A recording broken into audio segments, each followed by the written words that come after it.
So week 10, we've been talking about missions, but something that is going on that is a wonderful act of God, I believe, in our country is, of course, we're seeing an influx of immigrants, refugees, things of that nature, particularly in urban areas, cities like ours. And what's interesting is that a lot of these immigrants and refugees, rightly, are fleeing areas that are typically very difficult for the gospel to get into. And missiologists, there's that term, have identified that this is actually a divine opportunity for us to be able to reach people groups that we might not have had a chance to reach as easily in certain areas. I actually have a list here of doing some research of various, let me say this, of the top 11 countries for Christian persecution. So of the top 11 countries where Christian persecution is happening the most, there are 10 of them, except for North Korea that I could find, which is, I'm sure they're around, but have sizable populations in the KC metro area. We have Afghani people around us. We have Somalian people around us, Libyan people, people from Yemen, people from Eritrea, which I was not very familiar with that place, but Nigeria, Pakistan, Iranian, Indian, and Saudi Arabian. Oh my goodness. People groups. For those of you that took part in Art in the Park, we met individuals. They were from Ethiopia, which is not as heavily persecuted, but a Muslim family. Many of them which go to the park and have birthdays and things. It's a place that's big enough because they're very big on lots of their family. And they were making curries and had a whole spread, and they invited us to come eat with them, and because hospitality is so big, particularly amongst Middle Eastern countries. But it was about being in the right place at the right time. And so Penguin Park, for those of you that have been engaged there, you see that if you go there, it's very international. Yes. A lot of internationals in Penguin Park. So again, just a reminder of how important our ministry is there. But how cool is that? How interesting is that? What do we do with that kind of information as a church? I drive by there and I'm just amazed at how crowded it always is now. A couple of years ago, I remember it wasn't nearly that busy. And I don't know if there's a baby boom or if it's because of the influx of people from out of state or out of the country, that have resided here now that come to the park. But it is quite a busy place. It's a great place to meet people. Oh, Art in the Park has really helped me learn to engage too, because I sometimes, when a person is obviously from another culture, I'll have a little bit of hesitancy to engage them because I'm afraid I might say something dumb about their culture. And to just go, and I found that usually they're very happy to share with me whatever I ask. Yeah, absolutely. And that's this idea of the nations moving to your next door neighborhood. They're moving in next door, which one side of us can become threatened and think about the whole political reality, or we can say this is what God is doing and we're going to embrace it and try to meet it, right? And that's the Christian mentality. It's always been the Christian mentality, is to recognize that God is working and bringing the nations to us, because there has been in several of these countries is very, very difficult, especially when you're working with Muslim countries, to get the gospel in without severe persecution. Usually missionaries are just removed altogether, and then the families that they were working with are persecuted by the community, sometimes violently, or their churches are burned down. And in Islam, of course, we know that it's to leave Islam, kind of like it is with Mormonism or other religious cults even, is to be dead to the family. And that speaks to the fact that people do leave it for Christ, speaks to the authenticity of their experience with Christ. But that's very hard right? Yeah. To just lose everything you've ever known. And so the fact that we have the opportunity here to develop relationships without that pressure, that pressure still exists. Of course, if you meet a Muslim at Pinland Park, they're still gonna have the same familiar pressure to convert or to stay Muslim. But it's going to be more likely, given the fact if you're not going to just be out there in the park necessarily and say, repent and be baptized, and they're immediately going to do it. Like some, they might, God can do that, but it's likely going to be through a period of discipleship and repeatedly giving the gospel and chipping away and letting them know that you're trustworthy and you're going to be there for them when everything else hits the fan. Relationship, yes. You know? Like I've often seen stories and heard of one person in a Muslim family who became a Christian, and the whole family like persecuted him and ousted him just for his faith. Yeah. Yep. It doesn't matter what age. Yeah, it doesn't matter what the age Exactly. was. They're like, oh, you don't believe what we believe in anymore. You're not a part of this family. Right. And it's heartbreaking to see, but he stood by what he believed in despite being persecuted by his own family. Yeah. It's very devastating. It's very hard. I mean, many of us don't know. Some of us do, but that pressure, some of us feel it with, if your family is atheist, that might happen as well, but not, because the community and the family, if you go to, I've never been to Afghanistan, but if you study Afghanistan, for example, most people's homes, if you talk to an Afghani and you say that you give your key to your neighbor, for example, and you have this, because I trust him. To them, it's what, he's not going to come and take all your stuff. Like that's the thing you need to do. Is to get, so if you look at houses in Afghanistan, they're compounds, and they're very much, family is together. It's not just like, oh, my parents live next door. Everyone lives together in a large unit in a house, and all of their homes look like castles because there's this tribal mentality with your neighbor. Mm-hmm. That they're out to get what yours, and you got to protect what is yours. And it's a very interesting, and that's just Afghanistan. That's not the same as other Muslim countries. Every country within its own religion has its own. The family doesn't steal from the family. No, but the family is much bigger and larger, and the community of that family to protect everything we have. Right. Right.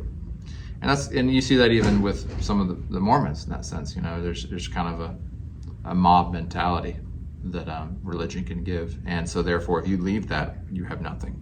You're just out there amongst the wolves. Some of those create issues or difficulties in assimilating into a neighborhood. Yeah. Okay, because they bring their multifamily mentality, and all of a sudden you get a house for sale, and somebody moves in, and they move in, and they move in, and move in, and three families are living in the same house. Right.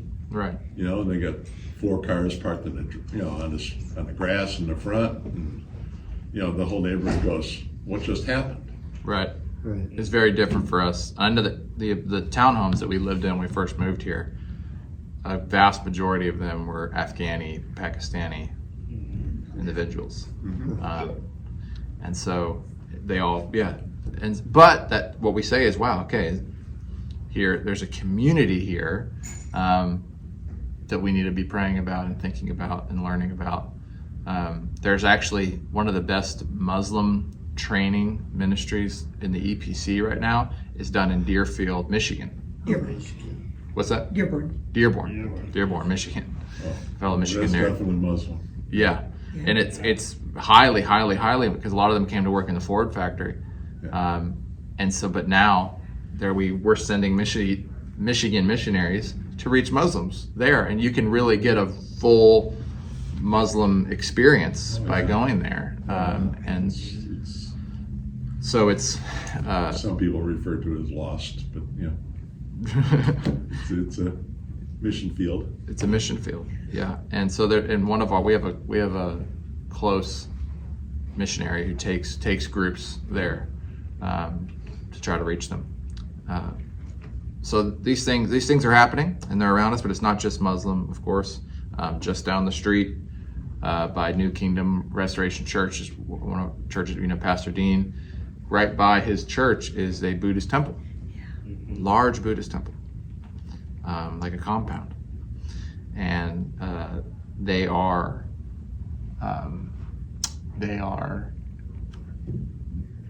from Nepal. That'd be Nepalese. Nepali. Nepali. And so there's that. There's that community is among us, and there are Korean communities, just all over the place. And so when we look at why get involved, of course we look at Scripture. Of course, the Great Commission.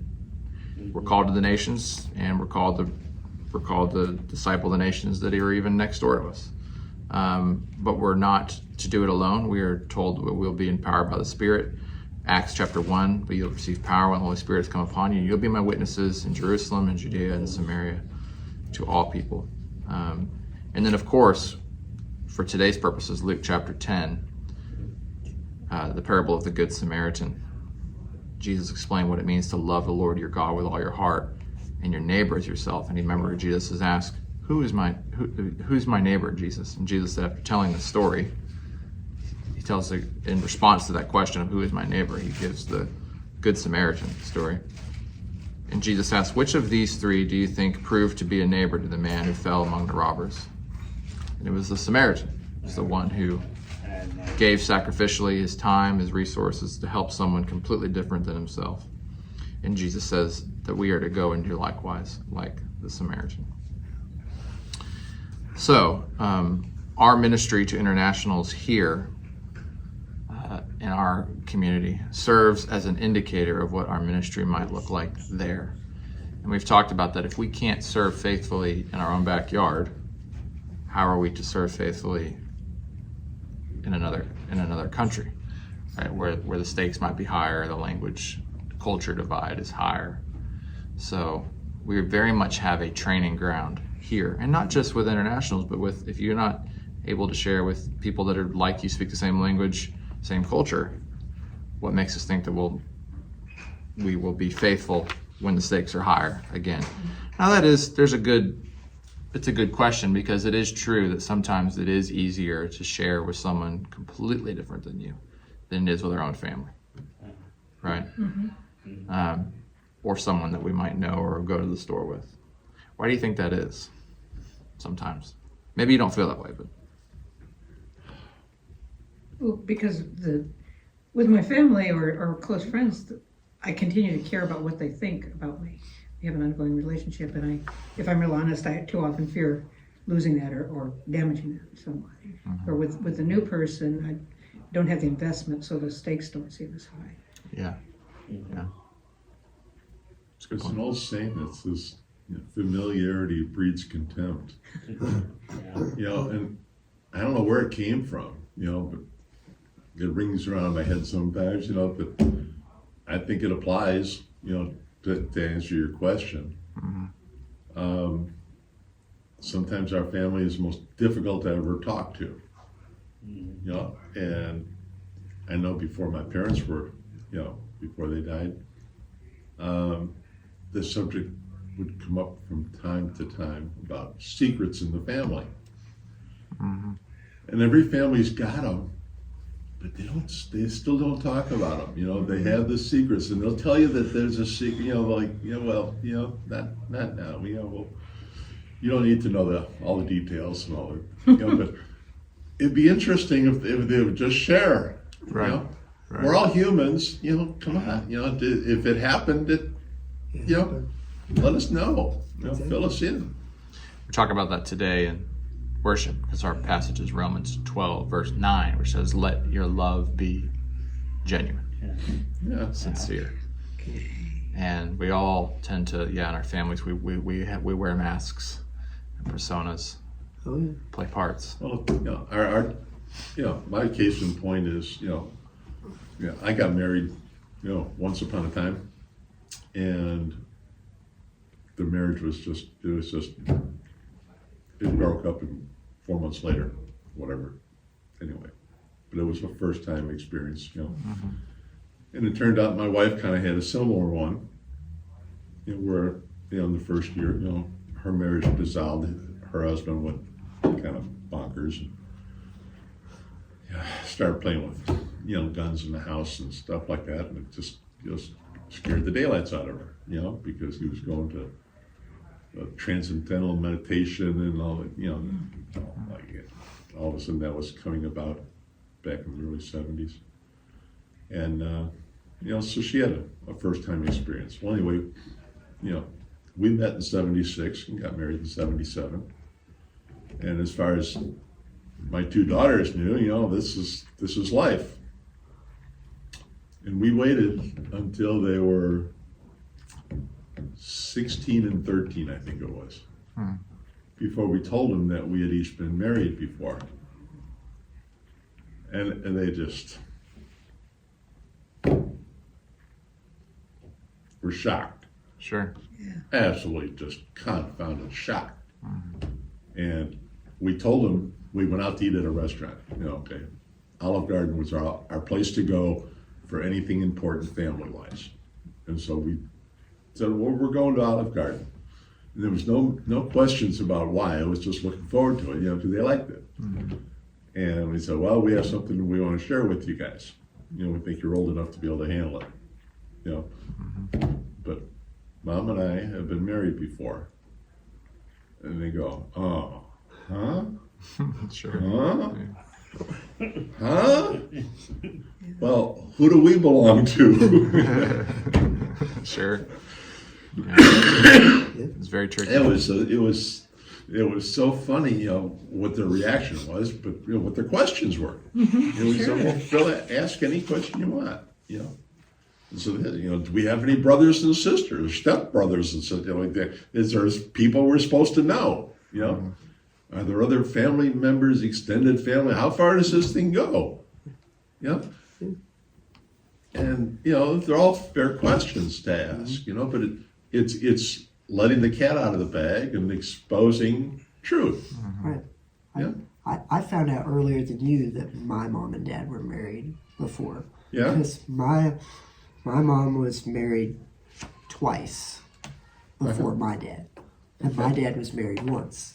So my dad had a daughter with a lady, and then my mom had two daughters with two different husbands. And she left both of them for reasons that she eventually shared with me as I got older. But it was interesting because as far as I knew, they were all my sisters. Yeah. I really didn't ask questions. I'm just like, okay. Yeah. So. Yeah. They call him your sister, she's your sister. That's right. Yeah. And we find that sharing with our family becomes hard because we sometimes have this compounded interest of investment in them that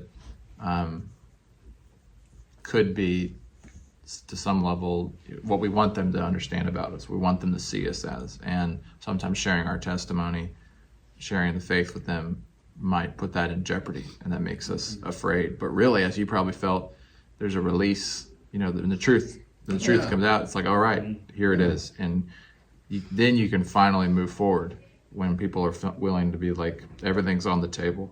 Because it's a burden to carry around anything in your back pocket. You're waiting for the right time, and a year goes by, another year goes by, and sure. You look, and it's tricky in that situation. Someday we're going to tell them, I guess, should we wait till they're grown and married?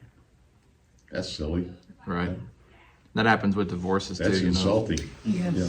When do you tell your kids that you're getting a divorce? We've seen that, and then they there's an attempt to go, well, let's protect them, let them live in la la land, but then tell them right when it's about to happen. Yeah. And there's no way of avoiding. We often think that out of our good intentions that we're avoiding pain, but it's pride kicking in. You have to. Truth is painful in a good way. It is. But it's healing as well. When my mom got divorced from her second husband, my mom explained to my sister why she was leaving. She maybe didn't fully understand it at the time, but as she got older, she did, because she left him for abusive reasons. He came home one day from work, the house was empty, and all he had on the counter was his dinner and a note. Yeah, that's tragic. So I'm going to bring us back in here too.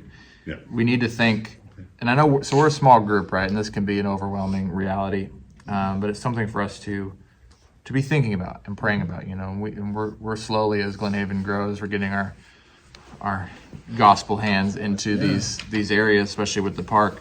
But what opportunities do we have, or you've noticed, you just want to share? I have a few, but in terms of reaching the nations in our backyard. You ever get the impression that the preacher's preaching directly to you?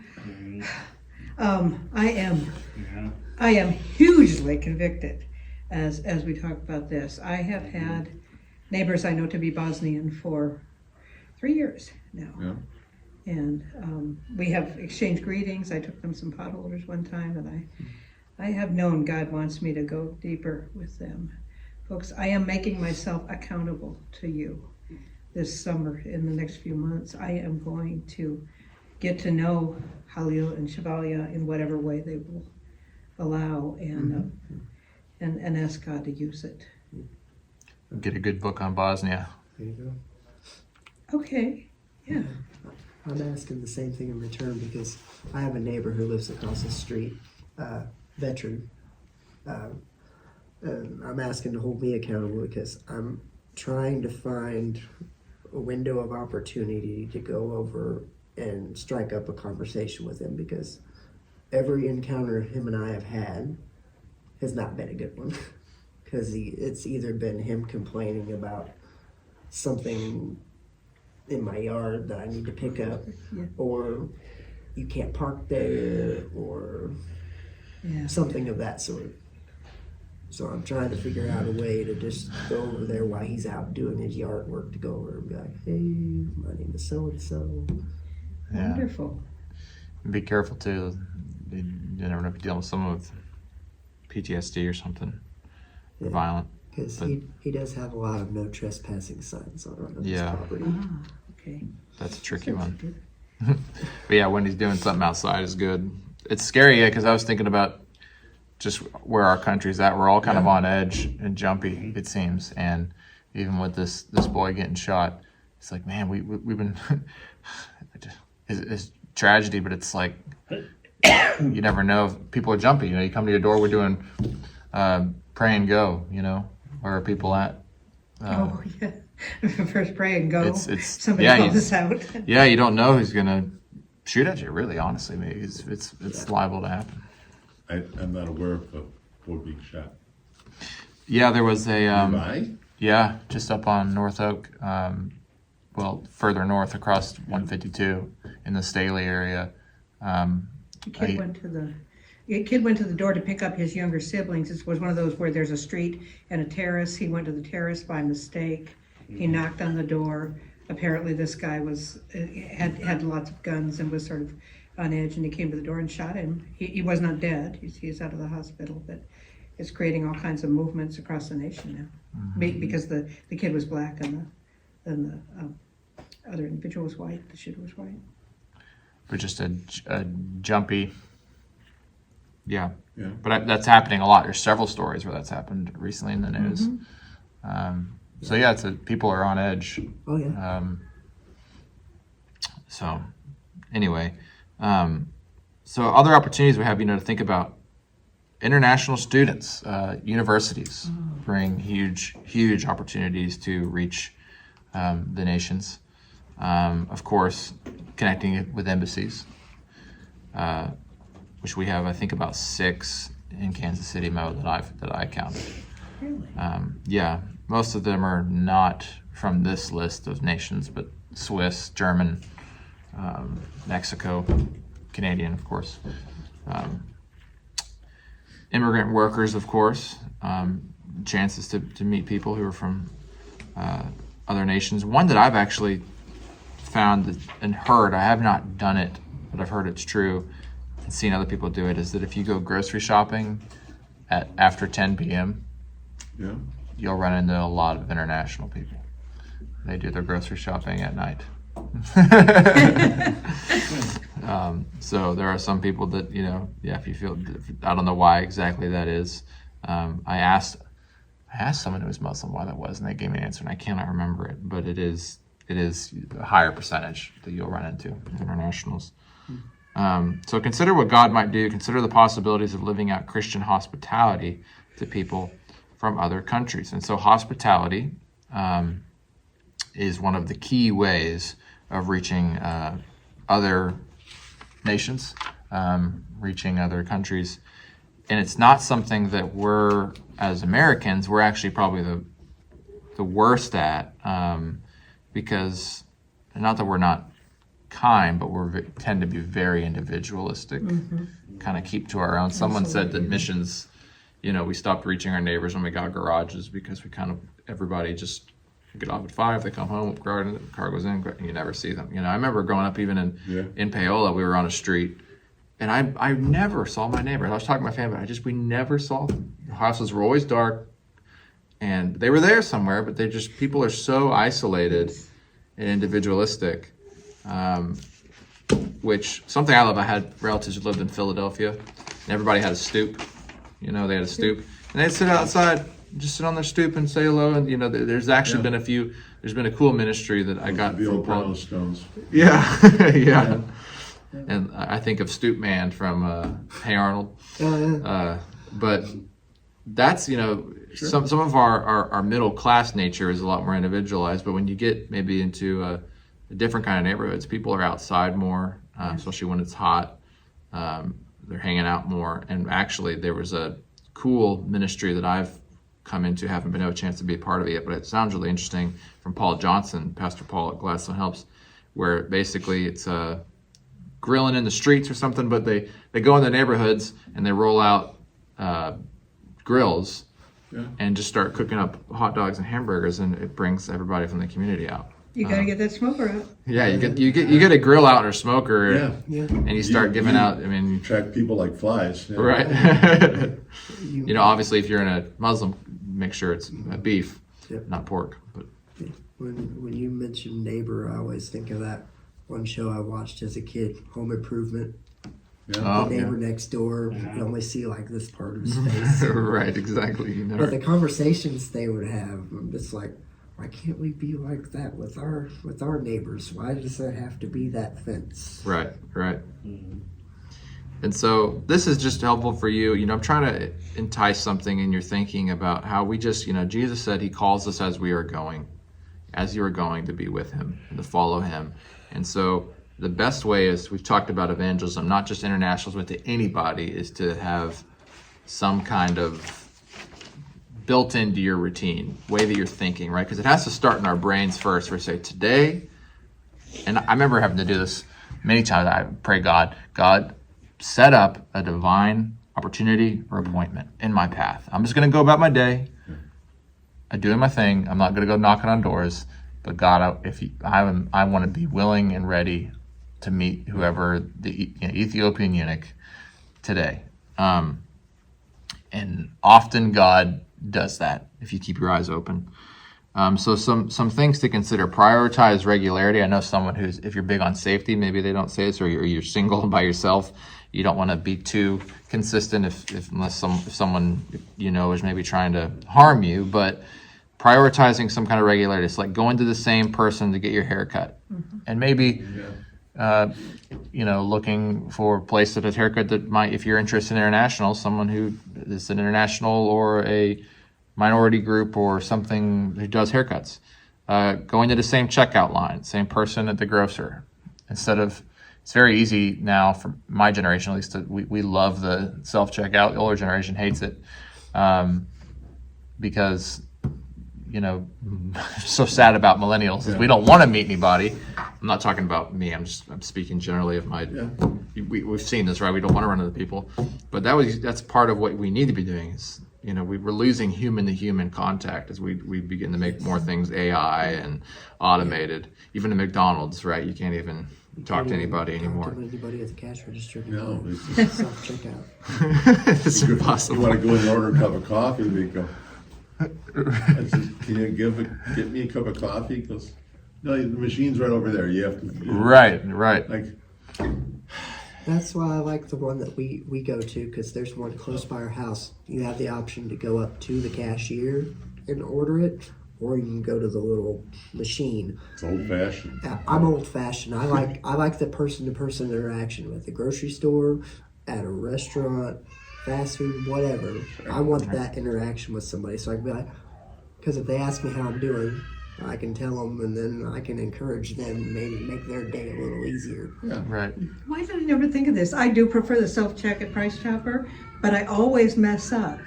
And so I always have to have help. Oh. And there are a couple of different internationals that are always having to help me. Yeah. And yeah, that's an obvious open. And the problem is they make you to use the self-checkout now. I mean, they're very rarely are there open lanes, Yeah. but there is someone to help, and that's an Right. opportunity. Well, yeah, and she's from Mexico and clearly has been raised with minor Yeah. hints of the faith. Well, yeah, our neighborhood Walmart over here is very international. Oh yeah. So yeah, I going. went to Aldi up there in Liberty yesterday, and lo and behold, they got self-checkout lanes now. Yeah. Self-check, and then they had one lane open for. Wow. Again, the problem is no one wants to work. Yes. So there's Interesting. these companies are going to find a way to still. They're not going to. They're going to. Yeah. Yeah, it's a very interesting time we're living in. So we have to Convince adapt. management. Yeah. So anyway, as much as you can to get human contact, do that. And I'm not good at this because often it's convenience sake. Is like, just want to Go to the get on to the next thing. checkout. But try it, practice this. Like I said, grocery shopping after 10. I don't if this is something you want to do. Going to the same restaurant, if you go to a restaurant, coffee shop, getting to know the people. If you're doing discipleship meetings, doing them in the same place. I found that to be really good when I'm doing discipleship meetings. Oh, we're just reading the Bible over here, and someone will usually. There's one lady I've gotten to know pretty well, an older lady at one of the Paneras down south. Every time I go there with guys from crew, she always sees us, talks to us, and Even from our We did time that in with- Florida, Yeah. Panera has generally been very, very cooperative to ministries, trying to have Bible studies on the premises. They didn't even charge us for room rent. wow. It was very nice. Oh, speaking of Paneras, if anybody goes to the Paneras on North Oak, there's a lady named Jamila. She's young, like 20 maybe, and she's from someplace in the Pacific Islands, I think. And I'm always in there with GlenHaven people, and she's follows Christ. And I mean, there's a huge open door. So if anybody goes to that Panera, please meet Jamila and tell her you're from Jamila. GlenHaven, because Absolutely. she's thought about coming to Glenhaven. Well, those are the kind of connections, and as you see it's just over and over and over again. And sometimes we have to right size our expectations of, as it says here, not to assume that we're going to immediately make a sell on somebody. You literally are just trying to be that one friendly person the first time, because how many people do people meet at Panera who are just rude, Right. Oh, yes. Oh, yeah. just don't, or not kind. Mhm. And we got to be that person a few times. Say, how are you today? And even if you feel bold enough, I'm a Christian. Can I pray for you? Is there anything I can pray for you? It's a great way. Like, I remember when I was still working in the home health care field. That was a big mission field. Oh yeah. I built a connection with one of the receptionists there at work, because it was during the time when I had hurt my back and they had me working in the office. One day I just saw that she wasn't her normal bubbly self. And I just went up to her one day and I asked her, I'm like, I noticed you're not doing too good today. How can I pray for you? And that just opened the door to her sharing with me that she was having some trouble with her son and that she asked for prayer for him. It's all it takes. Yeah. And shortly after that, I invited her to come to church, and she started coming to church with us, and now she does choir there at that church, and she's big in the missions and stuff, so Wonderful. it was Yeah. nice to know that I touched somebody in some way. Yep. Just by Yeah. asking. Asking. Yep. You made the connection. Yep. And that's all it starts with. And it starts with, our practice field is among each other, right? How often do we just in the church blow people off, not care, not be kind to people? Right. So what makes us think we're going to do it like you did if we can't do it with people in our own church body, right? And it's so easy to get in your own head and get in your own lane.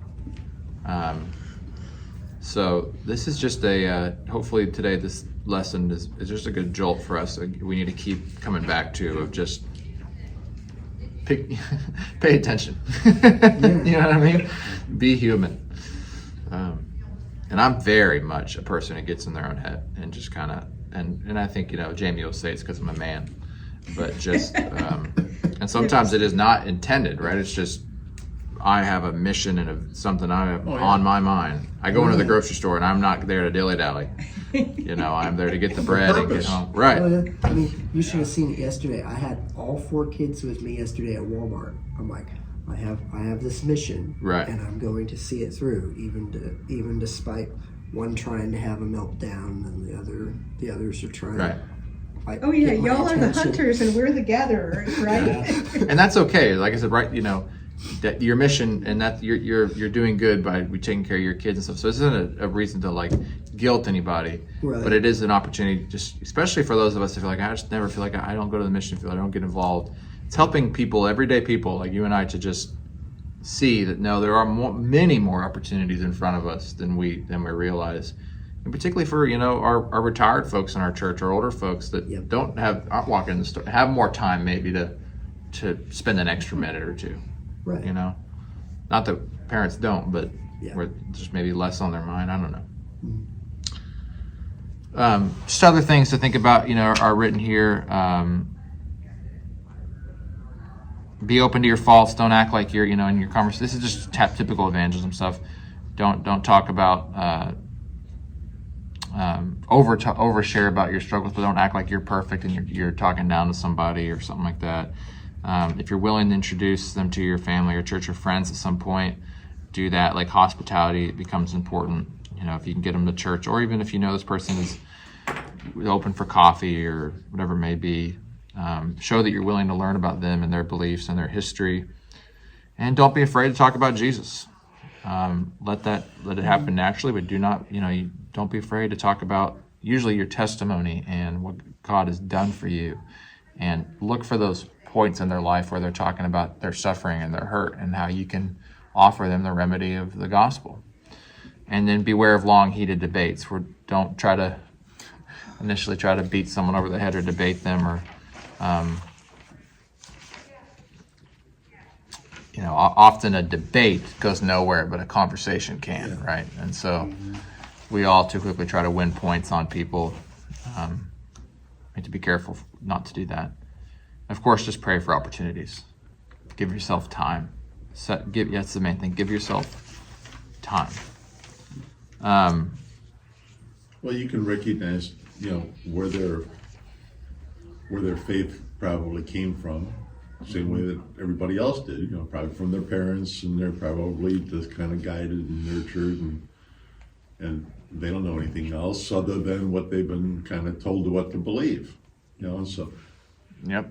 you're probably, there as a foreign idea, to anything that they're familiar with or even could have cared about.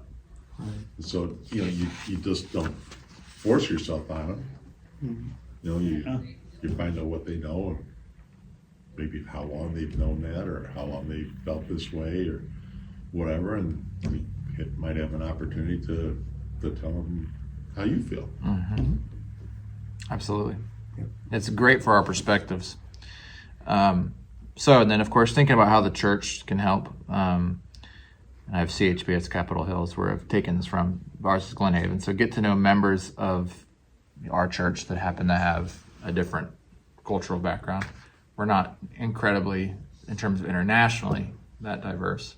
But if you have anyone who might have a connection, that's a great place to start, or knows certain communities or already is doing certain things in communities. Get to know them. Seek out those who are maybe more comfortable and maybe a little bit more willing to be your partner. Jesus always sent people out 2 by 2. Rarely do you ever see individual only a couple times, with Philip. But usually, we're called to do evangelism and discipleship together.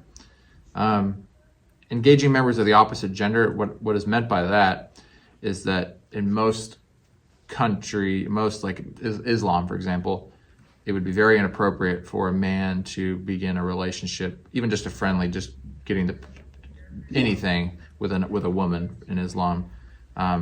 It's therefore, if you see an opportunity with a Muslim woman as a man at a store who's regular, get a woman from, reach out to women in our church who might say, hey, come along with me, and try to get them to form that relationship.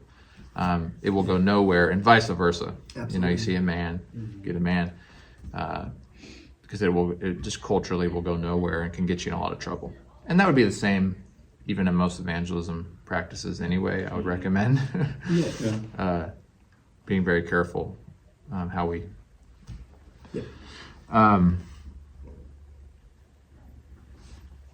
Let's see here. So you can see just other opportunities. I know we're out of time here, but social events that happen. Like I said, one of the best ways that you can get involved with the church is Art in the Park. This is going to be a continued great way to get involved. Obviously, City Union Mission that we support, and even Resource Health. A lot of people that come in there are international. Just getting involved in ministries, paying attention to the news, paying attention to. If you want to go further in this and want to learn more, there are several different resources I can point you to. One is the joshuaproject.net, gives a lot of resources on countries and neighborhoods in our area. But what's really important, again and again and again, is to know the gospel, know how to give it. The gospel transcends all. You don't have to give it a different way to different people. I mean, you might have subtle, aesthetically different things, but it's the same. The gospel must be the gospel, no matter who you're giving it to. It's transcended every cultural boundary for 2,000 years. Build a vision in your mind for the nations and in the church. Like I said, read about news and events. Learn about Bosnia, whatever it may be, and ultimately just say, God, use me. I'm open. I'm here. So, questions as we end? Thoughts on this? Hopefully, this is just a good missions evangelism reminder and some added tools for your tool belt. Any final questions or thoughts or insights you want to give?